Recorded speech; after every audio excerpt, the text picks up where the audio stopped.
This is Paul Johnson bringing you the latest edition of New Frontiers. Now, our distinguished panel today is going to be talking about a lot of issues going on throughout the country and throughout the world, and certainly those issues seem to be coming at us mighty fast. But there is a pattern that seems to be emerging. Here it is. These two political parties that represent us no longer seem able to solve the big problems that we have in this country. Problems that range from healthcare, sometimes just keeping the government open, certainly balancing the budget, but even at the state and local level, the entrenchment of the two partisan differences is so large, they just seem to have an inability to work out the major issues. Now, one area that they do agree is that they want to keep independents out of the process. In Arizona, if you look at that, if you want to run for office on a statewide basis, you need about 6,000 signatures to run as a Democrat or Republican, but you need 45,000 signatures to run as an independent. We've tried to fix that. We went out and tried to run an open primary, only to find that both parties put up significant amount of money. And that, for that matter, people in the legislature and the governor opposed it. So when that was done, we were able to come up with a political party. Now, the party is called the Arizona Independent Party, but it really was a spin-off of the No Labels Party. Just that we created a new name for it here in Arizona. Even that ends up being controversial.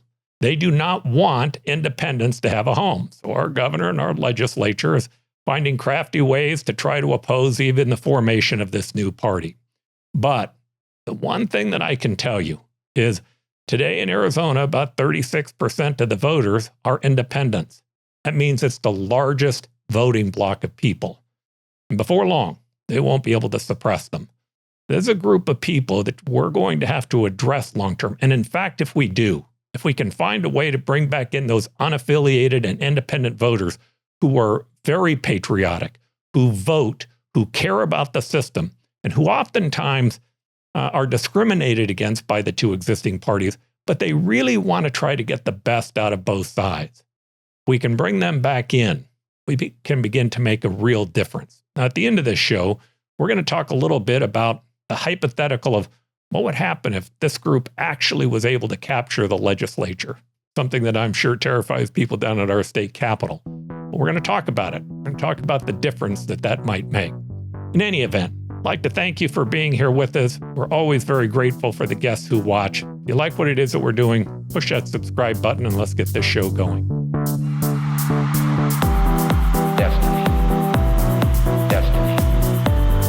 You and I have a rendezvous with destiny. Destiny. Destiny. You and I have a rendezvous with destiny. We choose to go to the moon in this decade and do the other thing, not because they are easy, but because they are hard. All right. I'd like to welcome back the panel of New Frontiers. It's always a fun discussion, but I got to start with Eliott. I know he's been kind of missing in action. I think he's running around that yellow Porsche all over the place trying to. That's what it is. That's what it is. It was a strange summer. My wife had some surgery. There was some surprise parties. We had to go places for a wedding. We took the kids to Nantucket for a week. I went to school in Boston, but I'd never been to Nantucket, and it was great. Then my wife decided we were going to go to Portugal. And my wife said, as long as we're going to Europe, let's stop in France for a week. So I was out of the country more than I was in the country this summer. So maybe interesting. Well, sounds like fun. And you're back in Phoenix today? Yeah, I am. I'm back in Phoenix for a while, except probably the week of Christmas. But other than that, all is well. All right. So from the yellow Porsche, let's go to the opposite extreme and hit Henry on his bicycle around ASU campus. How's it going on that bicycle, Henry? Well, I'm not in the hospital, so far so good, I would say. And the weather's cooled off, so I'm not getting roasted out there. Yeah, everything is good. Everything is good. It's good to see Eliott back on the show. Yeah, and now, well, I was going to say, how are the kids? But of course, you might misinterpret that between your little kids and the kids at the college campus, which aren't kids anymore, I suspect. But in both cases, how are they doing? All of the young people are fine, as far as I can tell. No major crises. That's awesome. And then Bob, who's back in from Munns Park, your back up here in Phoenix now? I am, and it's nice to see the weather be a little cooler, not a lot. Oh, yeah. Yeah, it's been really nice in Phoenix. Phoenix is a great place weather-wise, I think, from about halfway through October. I actually think it's good almost through May. There's, July's can be rough, July and August, when the monsoons hit and the heat hits. But one time I think I've told you guys this story, but I was in San Francisco doing economic development, and it was right after the earthquake. So Willie Brown ended up coming to my event. And at the event, he said, "Yeah, Mayor, that's great. You talk about all the great things in Phoenix right now." I said, "But why don't you tell them about what the heat's like in June, July, and August?" And I said, "Oh, Mayor Brown," I said, "Yeah, it gets pretty rough here." I said, in fact, that's when all of our homeless pick up and move to San Francisco." The business community there thought that was a great line. But in any event, all right. So I am going to start with playing a little piece here. And this piece is the famous ad that Canada cut. It's the ad about Ronald Reagan that Trump seemed to be pretty upset over. But let's play the ad real quick if we can here. When someone says, let's impose tariffs on foreign imports, it looks like they're doing the patriotic thing by protecting American products and jobs. And sometimes for a short while it works, but only for a short time. But over the long run, such trade barriers hurt every American worker and consumer. High tariffs inevitably lead to retaliation by foreign countries and the triggering of fierce trade wars. Then the worst happens. Markets shrink and collapse, businesses and industries shut down, and millions of people lose their jobs. Throughout the world, there's a growing realization that the way to prosperity for all nations is rejecting protectionist legislation and promoting fair and free competition. America's jobs and growth are at stake. All right. Now, this ad became very controversial. Trump seemed to be incredibly irritated by it and angered by it.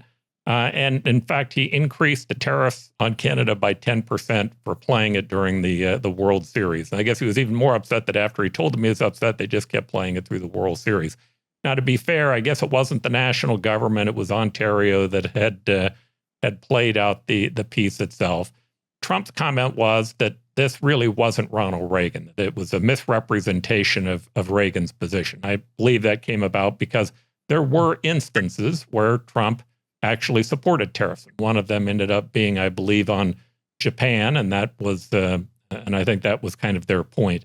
But my read of Reagan on this is that he was pretty much a free trader, and every now and then he would make a decision to support a tariff or something that was more protectionist, but it was pretty rare, as opposed to being a protectionist that every now and then gave exceptions on the other side.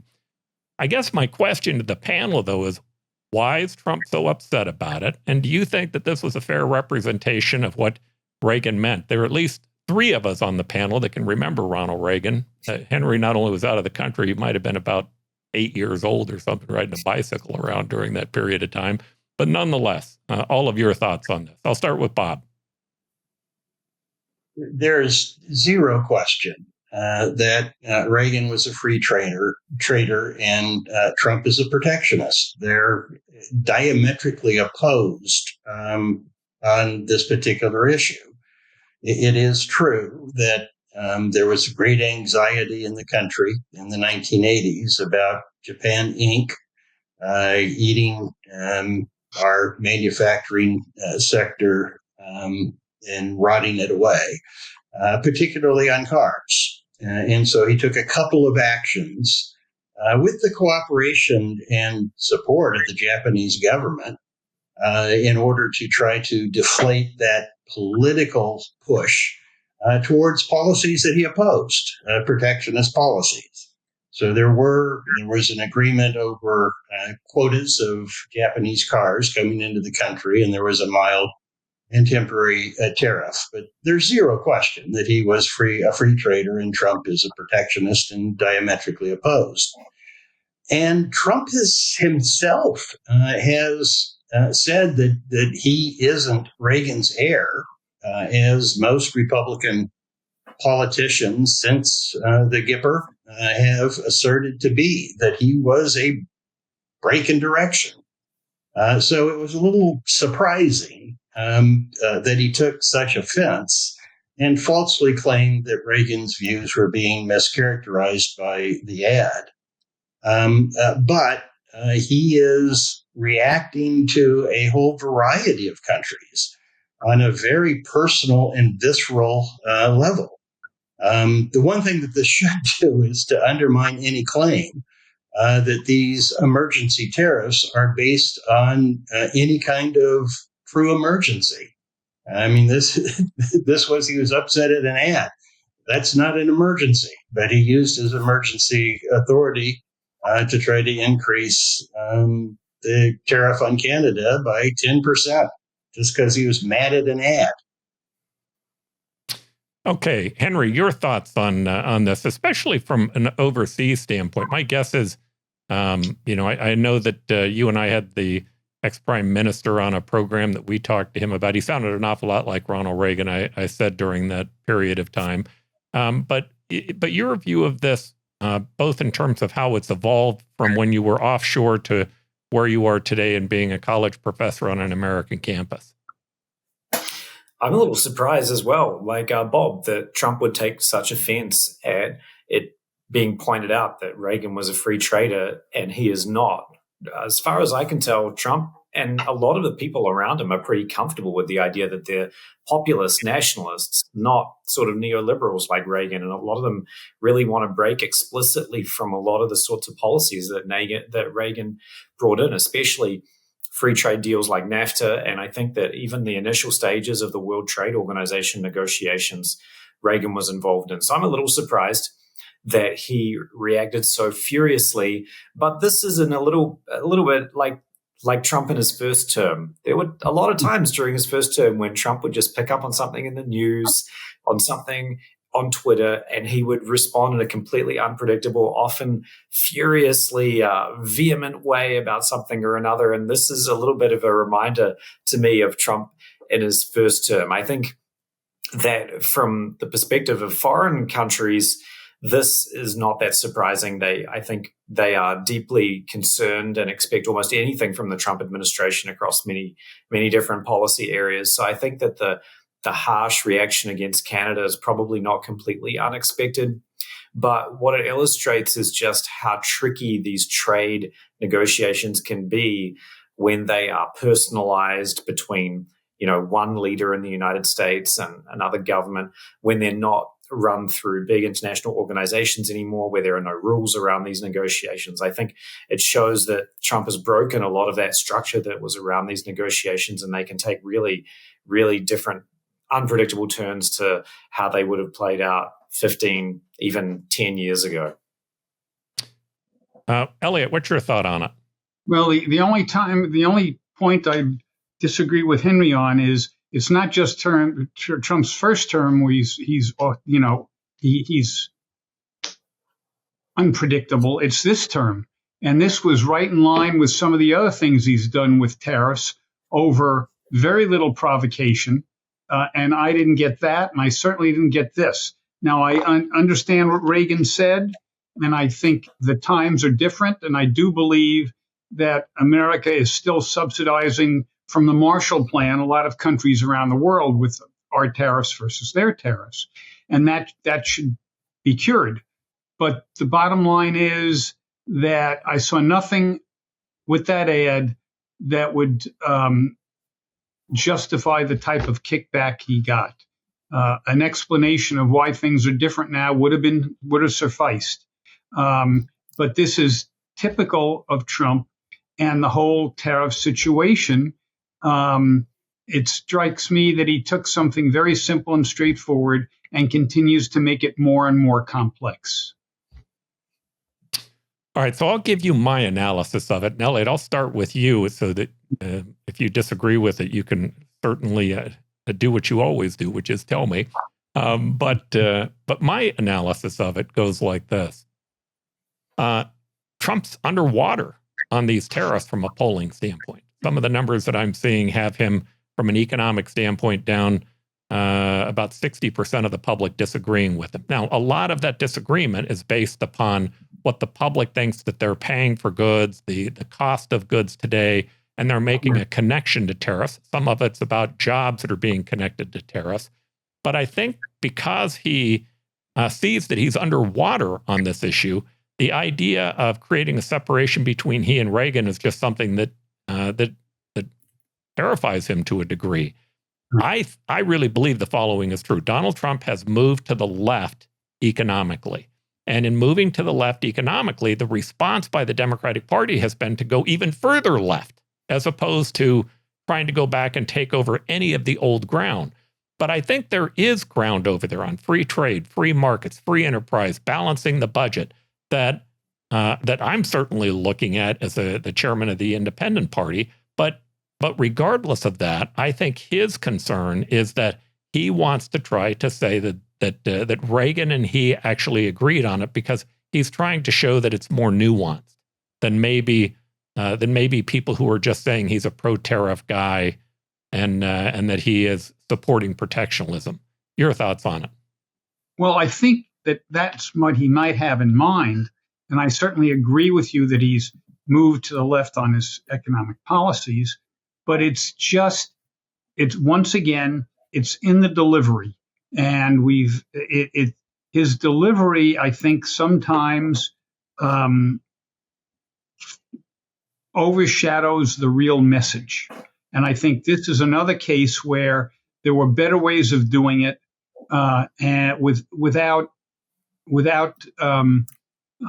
raising the ire of a lot of people. There were much better ways of doing it, and using the attack dog method is getting old, I think, for the public. Yeah. Bob, your thoughts? I think he is generally taking things personally in all elements of foreign policy. He slapped tariffs on Brazil out of pique over the domestic treatment of an ally of his.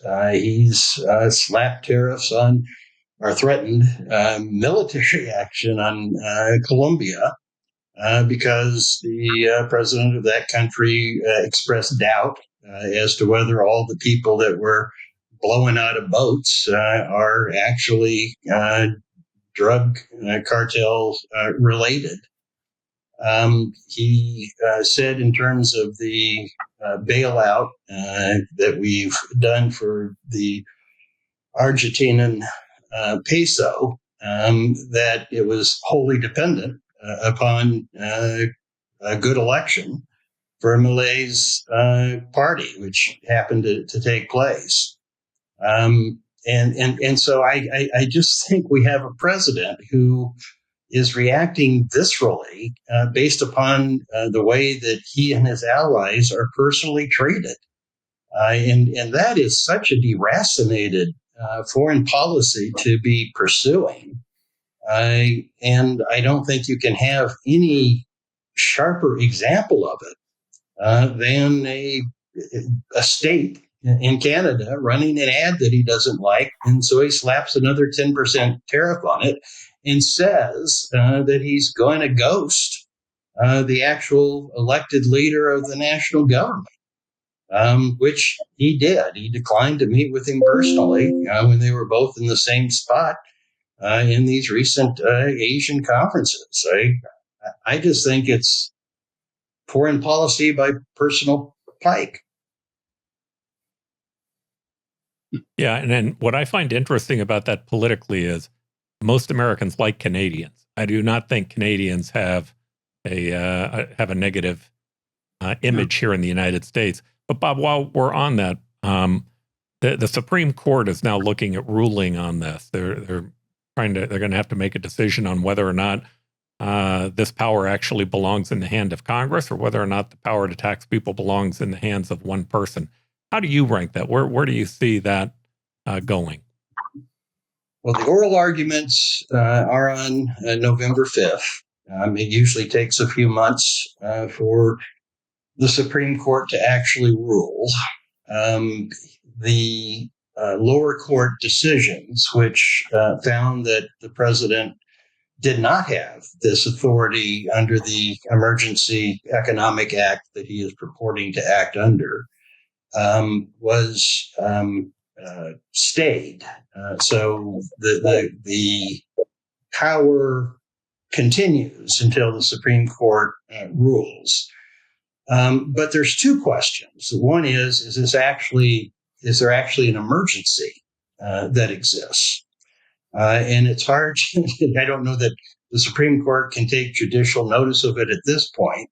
But add running in the World Series games that the president doesn't like is hardly an emergency. That he used it to slap a 10% tariff. And then the second question is whether the act confers the tariff setting authority, which the president is asserting under it. And in the last administration, the court enunciated what it calls the major question doctrine. I'm going to put in a piece that was done by Rand Paul. It's just a small segment, and I found it to be interesting. I'm not Rand Paul is kind of an interesting character all on his own, but I thought he really made a good point, I think, on the Senate floor the other day, and I thought it was worthwhile playing this piece because it ties right into this issue. Tariffs are taxes, plain and simple. Tariffs don't punish foreign governments, they punish American families. When we tax imports, we raise the price of everything from groceries to smartphones to washing machines to just about every conceivable product. Legislators who stand aside and abdicate the power to tax will one day rue the accumulation of power in the office of one person.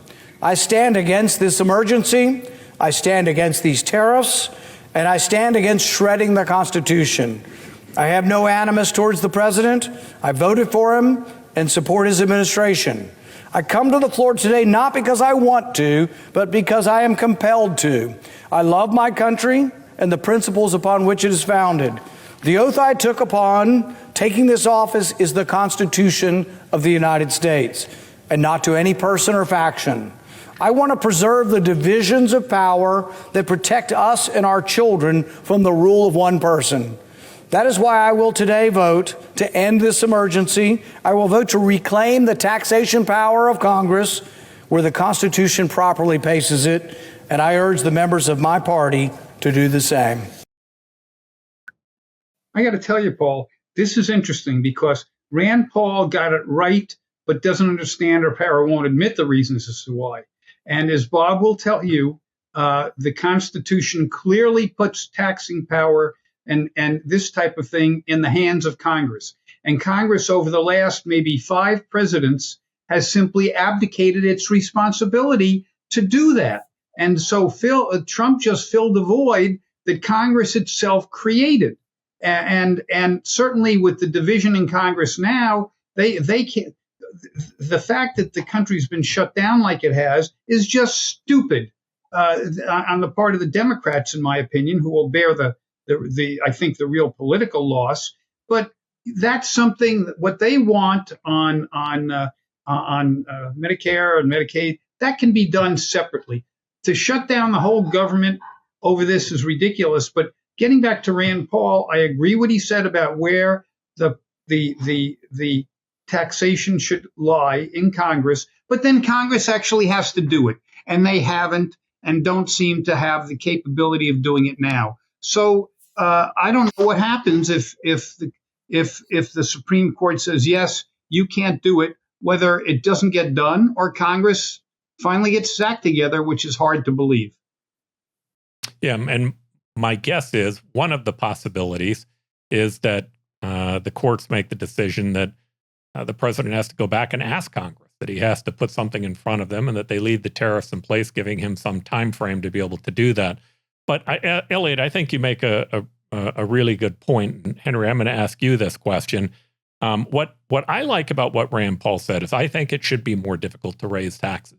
Interestingly enough, I think Democrats have not liked it being difficult to raise taxes. They would like to see it be easier to grow a bigger government.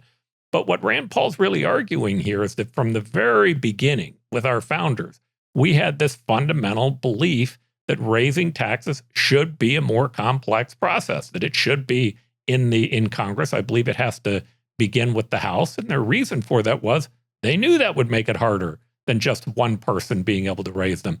So outside what the Supreme Court does, it just seems to me that that's fundamentally a good idea that it not be in the hands of one person. Henry, in terms of Western democracy, what do you see in other countries? How would this same concept play out in Europe or in Australia or New Zealand?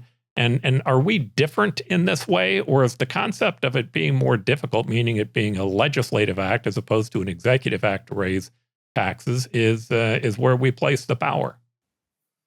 Well, it's more difficult to raise taxes in the United States, but not because it's a legislative act. It's a legislative act everywhere I can think of, but because of the division of powers and how many veto players there are in the American system. So if you think about how narrow these majorities are often in Congress, they're often very narrow. So you've got to get a lot of people on board. You can't have many people defecting either in the House or in the Senate. And then in the Senate, you also have filibuster rules that you've got to get a lot more people on board. And then you also have the president with the veto power over all of this as well. Whereas in most parliamentary systems, the party that has the majority in parliament, they might have to have a coalition partner they have to negotiate with, but they're not going to have as many veto players as in the United States. So they do find it easier to raise taxes than in the United States and to do many other things. But to come back to the point about whether Trump's tariffs are illegal and whether he's able to pursue them, I think that a lot of what he's trying to do would actually be done better through some more formalized institutional structure, whether it's at the national or at the international level. So I think, ironically, Trump might actually have more success with his tariffs if he was forced to go through Congress, or if he was forced to rejuvenate some of the international trade regime that he's undermined, but to do it in his own way. Just to give a really brief example, I think, the negotiations he's having with China at the moment about the export of fentanyl into the United States, these are the sorts of negotiations with China that were not possible under the previous trade regime, right? If you went to the World Trade Organization, you tried to bring in things like illicit trade, for example, of drugs or ingredients for drugs, or you tried to bring in things like state subsidies for industries like the Chinese have to a large extent, or things like devaluing a currency. Those things were not part of the trade system, but they really are the core of the sorts of problems that Trump has been talking about. And I don't think that they can really be addressed in this kind of ad hoc way that Trump is trying to do it, right, from one day to the next, whether it's with Xi Jinping or with Carney in Canada, using different opportunities to try and get leverage from one issue area to another. I don't think that kind of ad hoc approach can really work. So I think that actually if the way that he's operating now is no longer open to him and he has to do it through a more serious institutionalized mechanism, that could be the best thing that happens to this Trump foreign policy agenda, because it will be done in a more rational way, it will be done more effectively, and it will be done in a way that his successors will find much more difficult to roll back once Trump is out of office. Let me ask Bob a question. Bob wrote a very good article about filibuster. And for years, I thought the filibuster was there because neither party trusted the other not to do something really crazy. But now we essentially have a coalition government. Basically, we can't get anything done without 7 Democrat senators, and they couldn't get a lot done last time around because there were 2 Democratic senators who voted against the filibuster. Bob, in your article, you didn't say anything about this. They were protecting the country from each other. And you're basically saying that now you have a situation where the party in power doesn't have the power that the people gave it. Could you comment on that? We have something that's entirely new. We've always, or at least since the 1830s, have had a thing called a filibuster in the Senate. But it was a talking filibuster. You actually needed a senator or a few senators to seize control of the floor and talk incessantly. And they were rare, they were infrequent, and they usually did not succeed in thwarting the majority from taking action. It was more of a delaying tactic or a way to make a political point. But it didn't preclude the majority from ultimately prevailing. In the 1970s, the Senate adopted what many people call a virtual filibuster, which is entirely different than the talking filibuster in that nobody filibusters. The minority party says they're going to filibuster. The majority party pretends to believe that that's going to happen. And so no one's inconvenienced by either having to talk forever or having all the majority around to respond to a quorum call. You now have de facto an extraordinary majority vote for anything of substance that the Senate wants to pass. In essence, that gives the minority party a veto over Senate legislation. And that is completely contrary to the intent of the founders. They specified 5 instances, such as referring a constitutional amendment or an impeachment conviction or ratifying a foreign treaty, where an extraordinary majority was required. By inference, that means that it was supposed to be majority rule otherwise. So there's just a failure to understand that what we have today is fundamentally different than what people refer to as the filibuster that has been a practice in the Senate for a long time. The virtual filibuster has no resemblance whatsoever to the talking filibuster that was a rare and infrequent event up until the 1970s. And since the 1970s, particularly developing in the 1990s and later, it's become routine, and we now have a minority veto over legislation that's contrary to the intent of the founders. So, Bob, the filibuster that we know from like Jimmy Stewart when he stood up and went through the exhaustive speech on the Senate floor, that's really evolved into this virtual filibuster. But isn't there still a benefit from the idea that you're trying to force them into a broader consensus than simply something that might happen by a majority? I think it has the opposite effect because it permits the minority. It permits the minority, if they hang together, to either prevail or block the majority from acting. So there's intense pressure not to make deals, but to stick together as a caucus.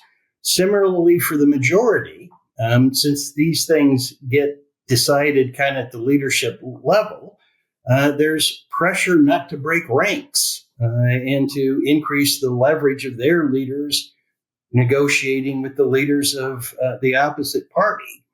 And I don't think you can look at the record post-1970s and the development of the virtual filibuster and make an argument that we have more compromise, more bipartisan legislating as a result. I firmly believe that if we did not have the virtual filibuster, the federal government would be open and increased subsidies for Obamacare would have been adopted prior to the start of open enrollment on November 1st. There's enough Republicans who want to see that happen that a deal would have been reached prior to the start of open enrollment on November 1st. So I understand the theory, but in practice, it hasn't happened. And I think it's understandable that it hasn't happened because of the change in incentives that are created both for members of the minority and members of the majority to stick to their partisan point of view and stay in their partisan bunkers. And that's the record. Do you think that the level of partisanship that's being applied in the U.S. Senate has dramatically increased over the last decades? Is that part of what's caused it? How do you view that? If it worked at one point in time and doesn't work today, what's the cause of that? I don't think the virtual filibuster ever worked. I don't think you can look at 1970s on and say that we've had a higher degree of bipartisanship in any part of that history compared to what preceded the development of the virtual filibuster. I'm always going to look at this from a comparative perspective, actually, because I'm quite familiar with parliamentary systems in other countries. And I see a lot of party cohesion within parliaments in almost all of those countries. Even if they have big majorities, most of the members are going to vote with their own party. I don't think that necessarily the big issue here is about party cohesion. I think that can be very high in a lot of different places. What I think is interesting about the filibuster, and I think Bob probably would agree with me, is that it kind of lets the governing majority party off the hook in a lot of ways, because they can blame the other party for not being able to do things. And if they don't implement much legislation, which is the way the American government seems to work these days, then they don't actually get blamed for their lack of agency, because we can always sort of blame the filibuster, you see. And maybe in the case of the Biden era spending bills, we saw that there was this interesting process where just a couple of people were sort of scapegoated in a way for what was seen as a sort of a watering down of the Biden agenda. And in the same way, you can see if the majority can't get things past the filibuster, they're just going to blame the filibuster. So in a way, they don't have to govern. This is kind of one of Bob's big critiques of contemporary American politics, is not enough people are forced to actually make decisions and live by the consequences of their decisions. So to me, the filibuster in a way lets the parties off the hook. Now, whether I think it should be taken away and reformed, I'm not sure, because I'm always super dubious of institutional reforms, because I think that they often have hidden agendas. They often have unintended consequences. I'm always really dubious of institutional reforms because I think it's really hard to predict how they will play themselves out. But there are some problems with the filibuster because it doesn't allow the majority party to have a free hand actually govern, and very importantly, not feel the consequences of its governing choices. Yeah, and I look back on it, I guess my concern about this is I look back at during the period of time when they were trying to get rid of it and they put on intense pressure on Kyrsten Sinema. But had the filibuster not have existed during that period of time, those bills that came out of the Biden administration would have been much bigger spending bills. And so for me, part of why I like the filibuster is I think that it has a limiting effect on the size of the federal government, although that argument's going to be hard to make with the size of the federal government. Eliott, your thoughts on that? Well, I think I always thought that was the original reason, so that the Democrats didn't trust if the Republicans had more than 50 senators, and the Republicans didn't trust the Democrats enough.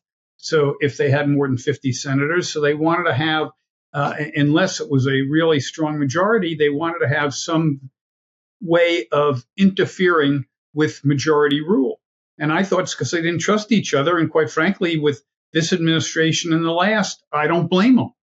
But I think they are clearly shirking their responsibility in terms of who decides what to spend. And I'm not sure that I really like that check and balance. It's not one that the founding fathers had in mind. So therefore, I'm reluctant to implement it, because the founding fathers mostly did the right thing. Otherwise, we wouldn't be here now.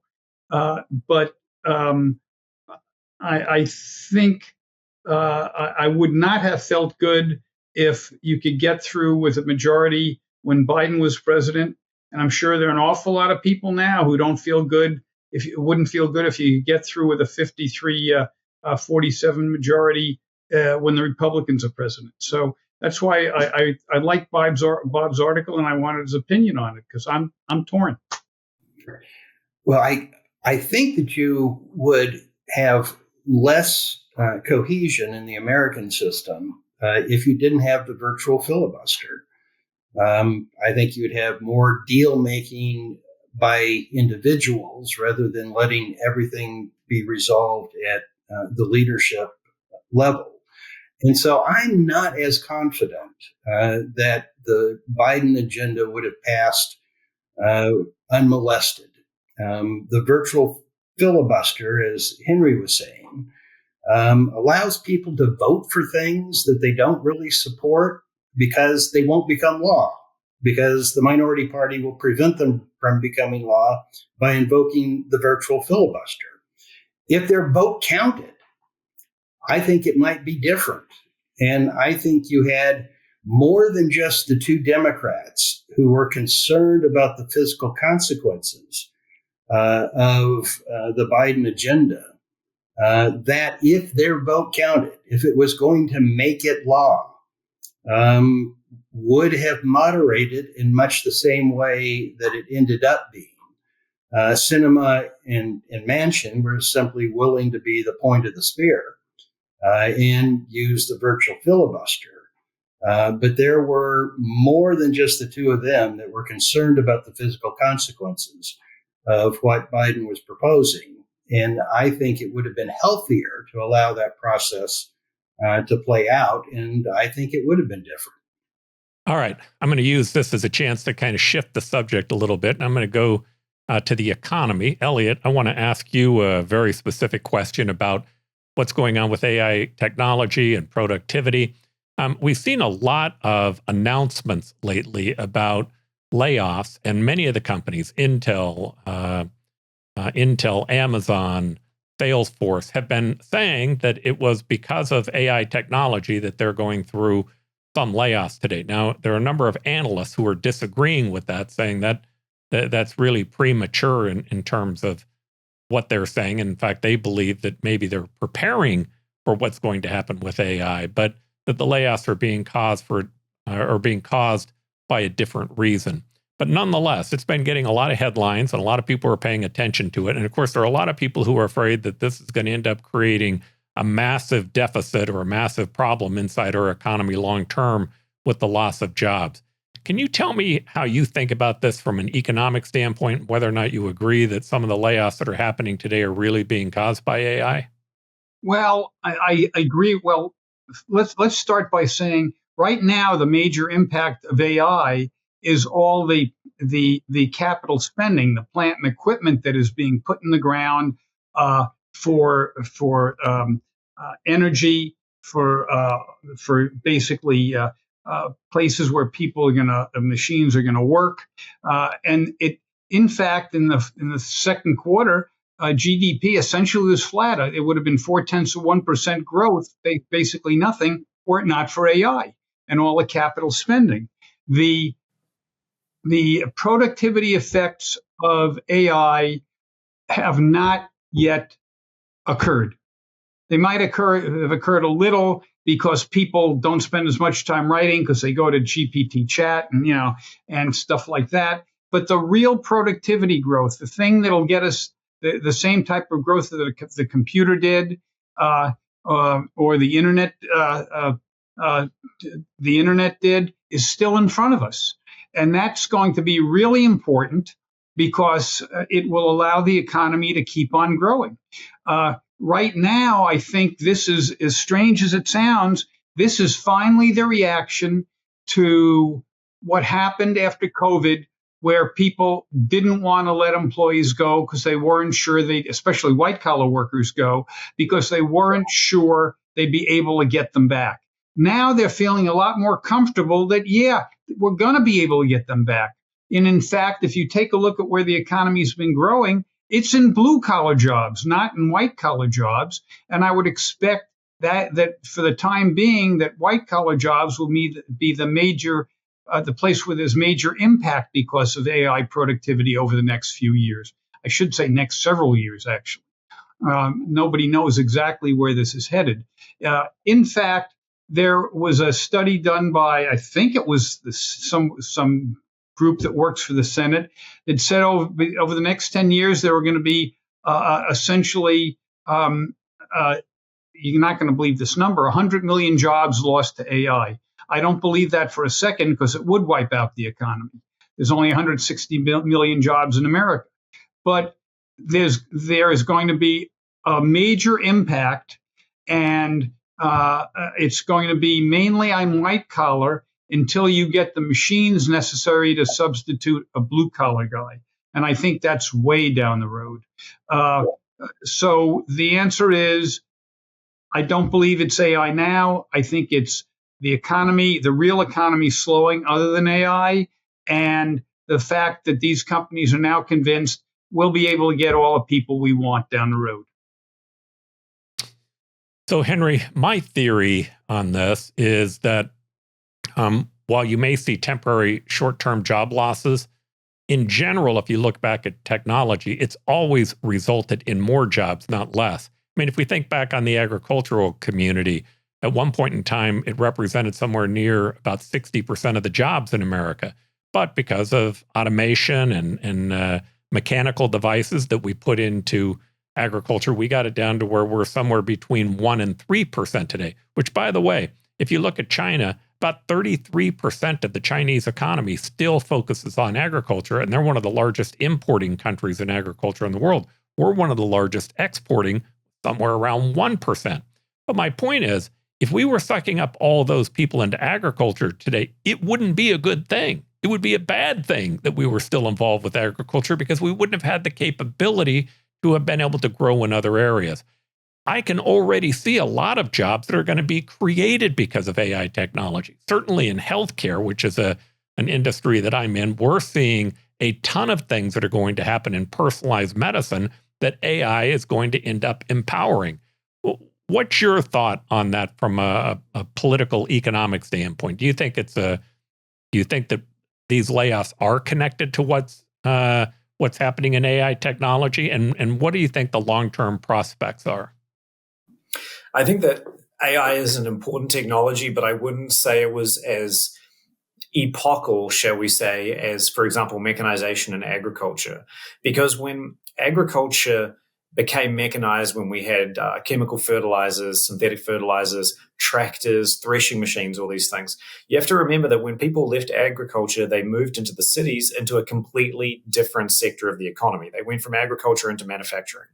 AI is not going to lead people to move out of the service sector, which is our current economy, right? The service economy.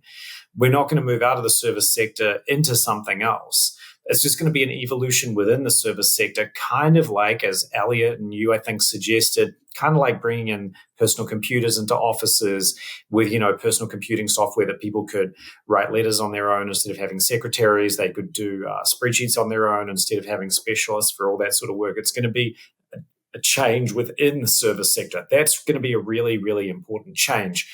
And I think that in the end, it's just going to lead to higher productivity and the creation of new jobs, right? No one is crying over the people that used to stand in the fields and thresh the wheat and the barley, right? Or cut it out by hand. We do that now with a huge John Deere tractor that does the work of thousands of people from the 19th century or whatever. And nobody is wondering about where those jobs went.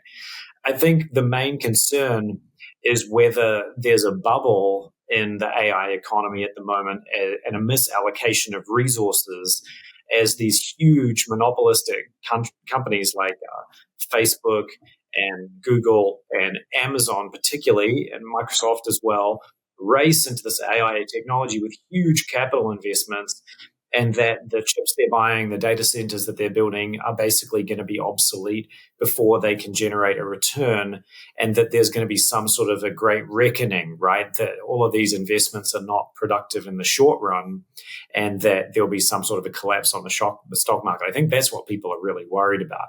I think the use of AI as a tool to displace workers within the service sector from some sort of jobs to other sorts of jobs, I think that's basically a foregone conclusion, and it will be fine. It probably will be great for worker productivity. But I think what people are really worried about now is this kind of a bubble dynamic because of the sheer volume of investment, right? These are epochal investments. It's just a question of time till you get to a bubble on this.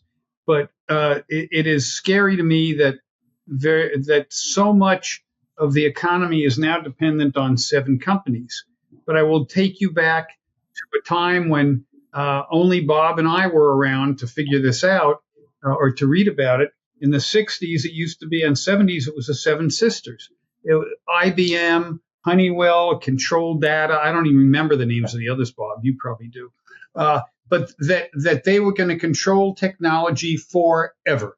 And nobody was ever going to be able to do anything. And there was this big lawsuit in the 70s and 80s against IBM. And all it took was some guy who was faster and quicker and with a new technology. And IBM is just, it's a nice company now, but it's an also-ran. And the other six, I don't think exist. Certainly not as we knew them back then. And I think that's what's going to happen now.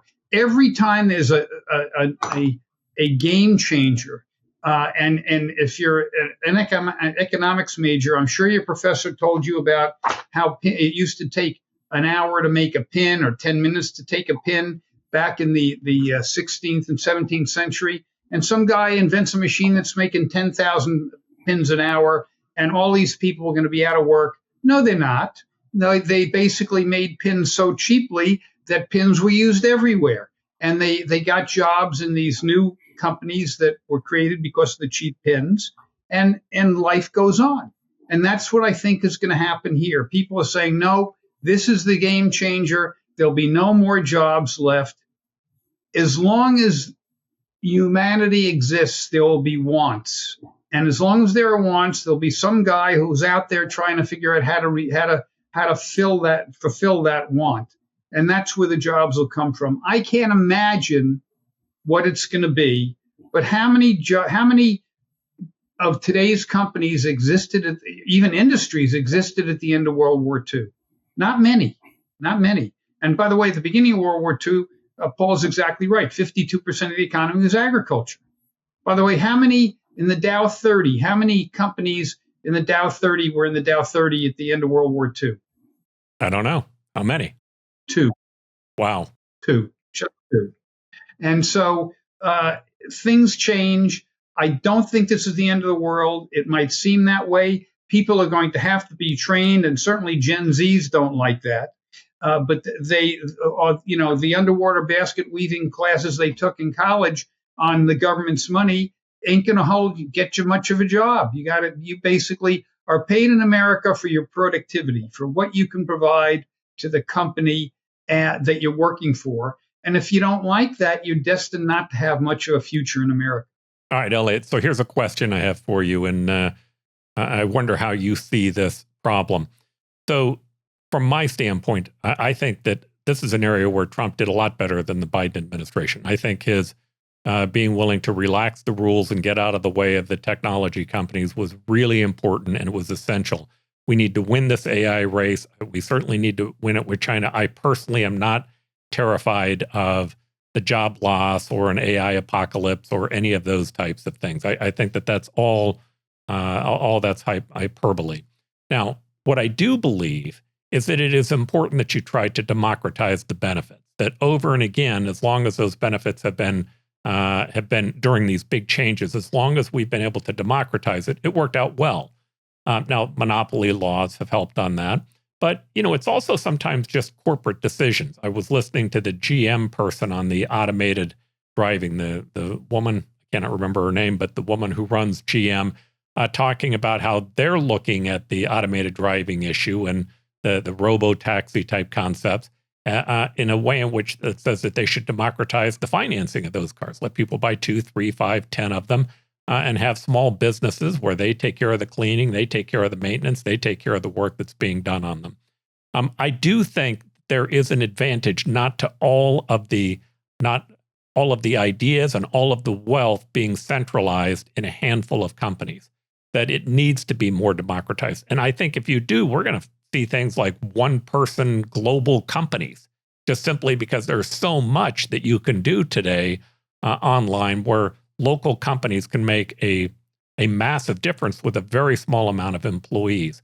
But that idea of making certain that wealth isn't all concentrated in one or two companies or a handful of companies, I think is important. Now, how you get there, we can have a discussion about it. But do you agree with that concept or disagree with it? Do you just think government should be hands off and let that run, or Is there some role that we should all try to play to make certain that it is democratized?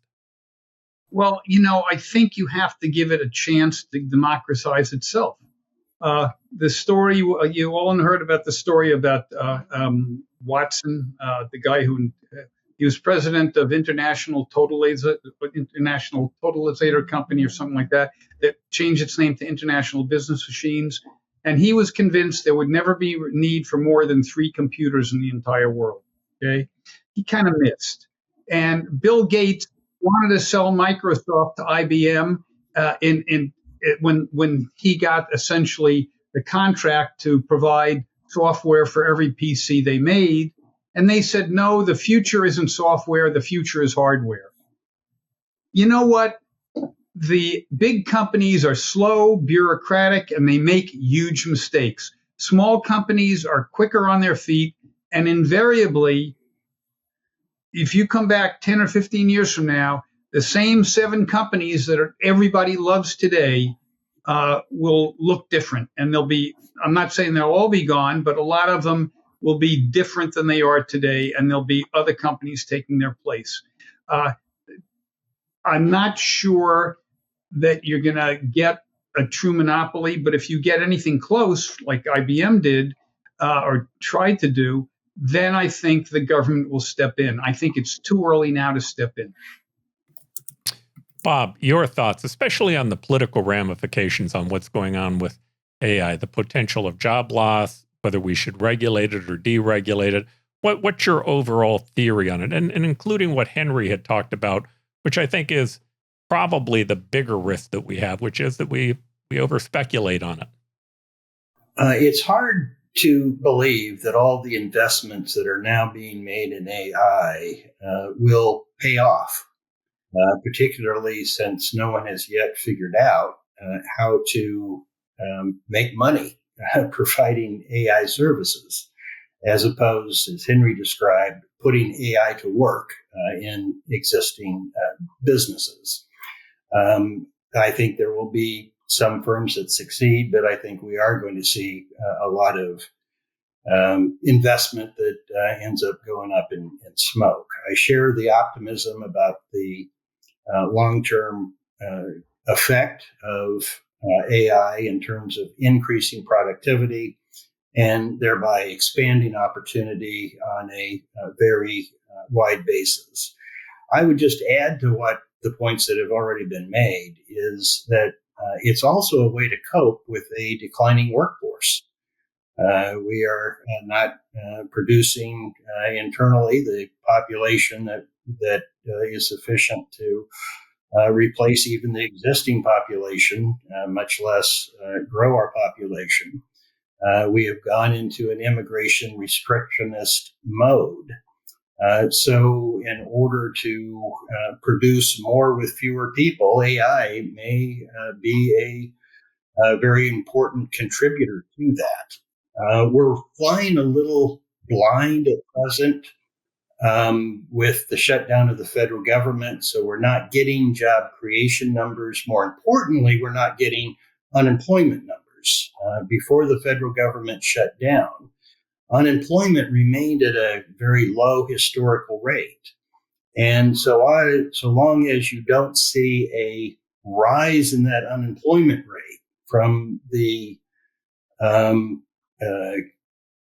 implementation of AI technology, then I think you can stave off an overreaction by the government.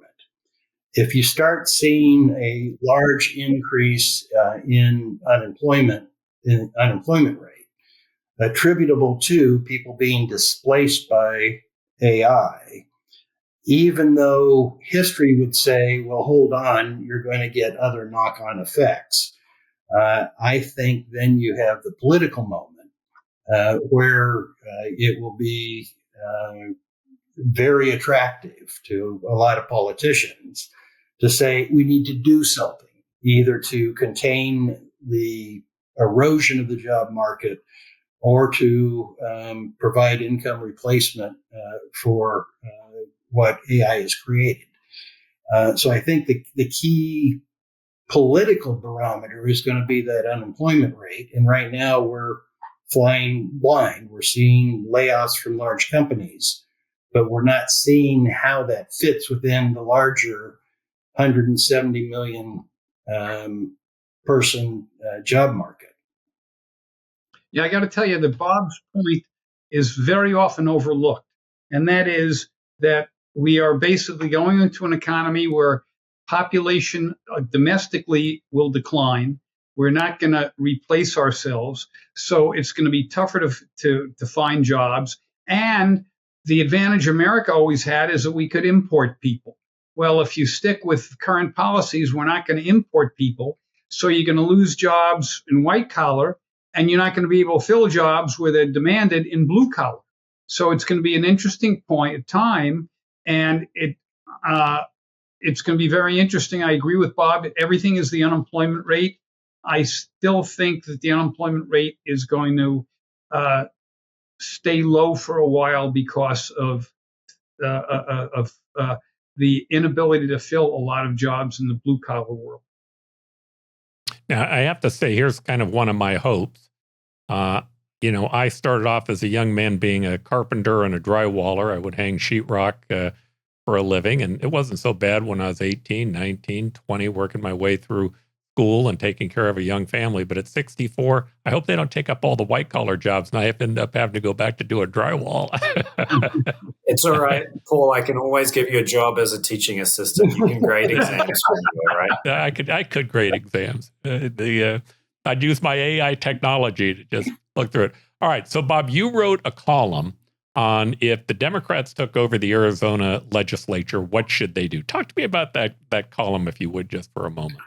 Well, it was exploring the dilemma that I think Katie Hobbs finds herself in running for re-election. The Democrats in Arizona have dug themselves a deep hole in terms of the registration advantage. It's gone from 4% when she was elected in 2022 to 7 percentage points today. That increases dramatically the number of swing voters that she needs to be and the share of them that she gets. Her best argument is that she is necessary to act as a check on a MAGA legislature. Our MAGA legislature is not politically well regarded or popular.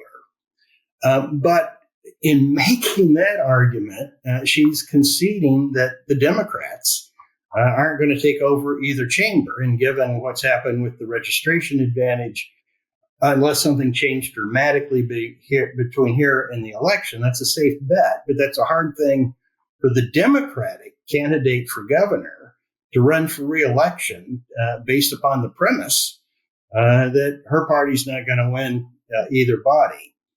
And it creates a dilemma in terms of trying to create the circumstances in which the Democrats would improve their ability to take over one of the two bodies.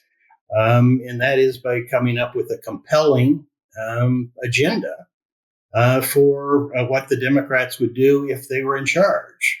The problem, the sort of things that the Democrats would want to do, all of which I think would require a tax increase of some sort, because they want to expand social welfare programs and increase investment in education, and the budget is very, very tight, would alienate the disaffected Republicans and the center and center-right independents that she needs to attract in order to overcome her registration serious disadvantage.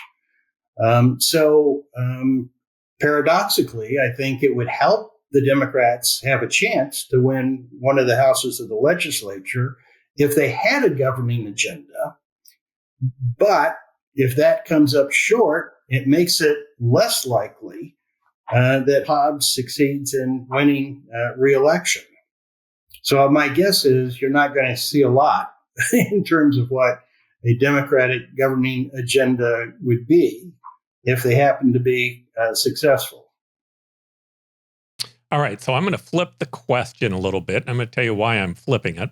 The question is, we are working really hard on this Arizona Independent Party. As you all know, we were called the No Labels Party. We took over the No Labels organization, and now we've renamed it to the Arizona Independent Party. That's creating a lot of grief amongst partisans for a variety of different reasons, but the main one is they don't want to see us participate.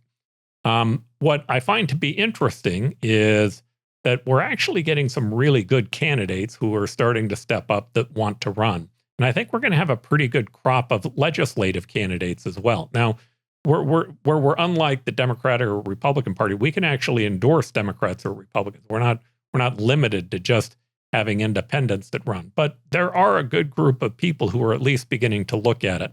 And so we've been playing around with what the agenda should be. I'm going to talk about a couple of ideas. But what I'd really like to do is utilize my opportunity while I've got some of the big brains on this panel to have access to tell me what your thoughts are. Now, here are the categories of the big issues that I think we're concerned about. The first one is, I think at the federal level, we are going to have eventually a smaller government. Now, I think that's actually desirable. I think that Democrats really ought to take a look at whether or not big government's been serving them, as Bob has said so many times in the past. But I think inevitably, the federal government is going to have to come to grips with a growing federal deficit that has a huge ability to be problematic for this country. And if they were to reduce it, it would have a positive effect on lowering interest rates, which I think would be beneficial to everyone. But the state government is going to have to deal with that. That says to me, the single biggest issue that the state should be focused on is economic development. Now, in economic development, we have, I think we've gone from third in job growth to 47th over the last 3 years. That is incredibly problematic. I think it's problematic for the governor as well, but I don't blame it all on her. Although I think the governor should be a promoter in chief, and I don't really think that we've experienced that. But to be successful in this new AI economy, that's not enough. I mean, we're going to have to deal with energy issues. We're going to have to deal with water issues. We're certainly going to have to deal with public education. All of those are going to play a large role in it. I also believe that we need to make certain that we're putting a focus on how do we include more people in the process. Now, I'm a big supporter, as you all know, of bringing in independence, but the reason I believe that's important is that the two extremes oftentimes run away with the agenda, and the single biggest thing that the constituents that they're responding to is the idea of grievances. I mean, I've knocked on doors in both political parties, and I can tell you the single biggest grievance that both of them have is how much they hate the person on the other side. They're terrorized by them. They think that they're an existential threat to them. And that's just not how most people think. But unfortunately, when you get so tied down in those partisan debates, it becomes difficult to deal with the real political issues. And so I think that expanding the base becomes an important part as well. Now, certainly there are other issues that range from immigration to how we're going to deal with child protective services. There's a large set of issues. But again, I've kind of placed at the top of this the economy. I think that the economic issues need to be the most important. I'm not the only one making a decision on this. We're not planning on having a platform. Our platform is going to be very simple. You will. We need you to endorse the open primary, endorse more people being able to participate. And then we're looking for people, if they won and they gain power, to support a coalition government, meaning we don't caucus with the Democrats or the Republicans. We try to pull the two sides together. But in saying that, we do have a set of beliefs, and the beliefs are about, there are things that sound very controversial. At least today they're controversial. They weren't before, but they're controversial. And we say things like, I ought to be able to love the people whom I disagree with politically. Right now, that used to not be controversial, but today that's like almost heresy. In any event, we still want to talk about ideas because I think ideas are the foundation of politics. Ideas and relationships. And if you don't build relationships, you can't get things done. But again, I want to use this as an opportunity, and we're developing out those ideas as well as the platform and our set of beliefs to gain input from each of you and what your thoughts are. And I'll start with you, Henry. I think that you're going about this in a very interesting data-driven way. I think that's commendable. But something that jumps out at me, that jumped out from Bob's discussion and also from some of the things you were talking about, is the question of turnout. So it's not a presidential election year next year. I think that the Democratic electorate could be significantly demotivated. This is, I think, a major concern for the Democrats that I'm not seeing addressed in a lot of the discussion, either at the Arizona level or the federal level, which is simply, are their voters going to show up next year? And of course, it's even perhaps more acute for independents, right? I think that Republican turnout will probably be quite strong because not only do they have a registration advantage, as Bob suggested, but I think the party is relatively united behind Trump's agenda, and you just have to look at his approval ratings among Republicans to see that. But there could be kind of a stepwise drop-off in turnout where the Republicans are high, the independents are medium, and the Democrats are low. And I think you have to be quite aware of that when you think about what your independent electorate is going to look like, where it could potentially be more Republican-leaning independents that actually show up, because we know that so many of those people that are registered as independents, they in fact have a pretty strong partisan bias in the way that they vote. And if they see there not being an effective opposition to Trump at the national level, if they see that Katie Hobbs doesn't have a clear agenda to address the major problems at the state level, a lot of those Democratic-leaning independents might just not show up next year. And then I think you're presented with a different game, right, Paul? I think you're then actually going to have to appeal to more of the people that Bob thinks are so important, these former Republicans or disaffected Republicans, people that lean to the right but are not going to vote for a Democrat, most likely. That is going to be your voter base next year, if I'm right, and that at the margin, the Democrats just aren't going to show up. First of all, you're right. I think it was George Bush who said, it might have been Clinton, it's the economy, stupid. And that is the number one issue. We've had several governors who got lucky and others that didn't get so lucky.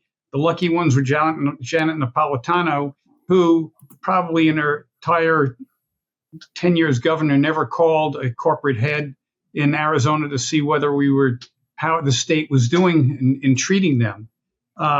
Obviously, Katie Hobbs, I assume she knows how to use a telephone, but I'm not sure. And I know she's never used it for that purpose. Doug Ducey did. And by the way, that being said, that 46th, that number can't be right. There is no historic precedent for that, given the population growth we've had. So I don't believe that. But Doug Ducey, for example, did a great job of galvanizing the state, as did it with GPEC and with the ACA. And he was rewarded with a significantly better economy at the end of his term than when he showed up. I think that given the numbers, unless they are revised significantly, Katie Hobbs is going to have a hell of a time. Yeah, I will send you a couple of pieces of analysis that show where we've gone to in job growth. And on the next show, I'll let you give me an analysis of that to tell me whether or not you agree with it. I have a question on that for Eliott, actually, Paul. I was talking to someone who said that one of the major problems with the job figures is that they result actually from some sort of a revision of how the federal government is collecting the numbers or how they're reported or something. Is that true, that essentially there was some sort of a revision of our job numbers going back several years, and that's causing some of the problems with the data? Well, you don't know yet, and you won't know until next February what the real problem is, because that's when you get all the revisions. But the 46 number, it's a fiction. Where we really stand, I don't know, but 46 is a fiction. I don't know where we would stand. And quite frankly, I won't spend a lot of time looking at it until all the revisions come out, when everything gets worked out. And who knows? Maybe by February, the government actually opens and they'll have those numbers. Right. Well, to Elliott's point, we also have a low unemployment rate. So there isn't an argument at present that the economy isn't producing the jobs necessary to employ people who want to work. In terms of your independent party, I think you've got an interesting strategic decision to make. Does the party run primarily on a change in tone and approach to be nonpartisan, bipartisan, not partisan, and to make that the main issue? We need to have a change in approach and reject partisan politics and try something different? Or do you run on a specific agenda? And as much as you might want to work on economic development, there are some nuts and bolts of governing that will confront the next governor. The state finances are not in a healthy and sustainable place. There needs to be some adjustment in the relationship between revenue and expenses. We have lost, particularly in the Phoenix metropolitan area, our advantage in terms of affordable housing. That's a serious problem. We have a new challenge, water, that needs to be dealt with. Both groundwater depletion, particularly in the rural areas, and a declining allocation of CAP water for Arizona. On education, you've got two significant issues. Doing something about the abuses in the ESA system, which, if they are not contained, I think will destroy public support for a program that I think is very, very important. And we continue to have underperformance on achievement. So those are the fundamental issues that confront the state going forward basis. Any specifics on any of them have a substantial chance of alienating more people than they attract, unless the willingness to tackle them is a political attraction in and of itself, even if people might have some problems with some of the specifics. So I think you've got an interesting strategic question ahead of you in terms of the extent you pitch a change in tone and approach, and let's get rid of this partisanship and see what we can do together, or whether you say, here are the big issues confronting the state, and here's what we propose to do about them. Yeah, that was great input from everyone. I can tell you, Bob, I think you're right, exactly on point. From a party standpoint, what we're doing is we're providing access to people who are willing to participate in a system that tries to ensure that we're listening to people on differing sides, that listen to people who don't look or sound like you, because we do believe that we have to do a better job of bringing together different sides. It also is about making certain that more people have access to the ballot. We think we win just by opening up the system. We think there's a win in that.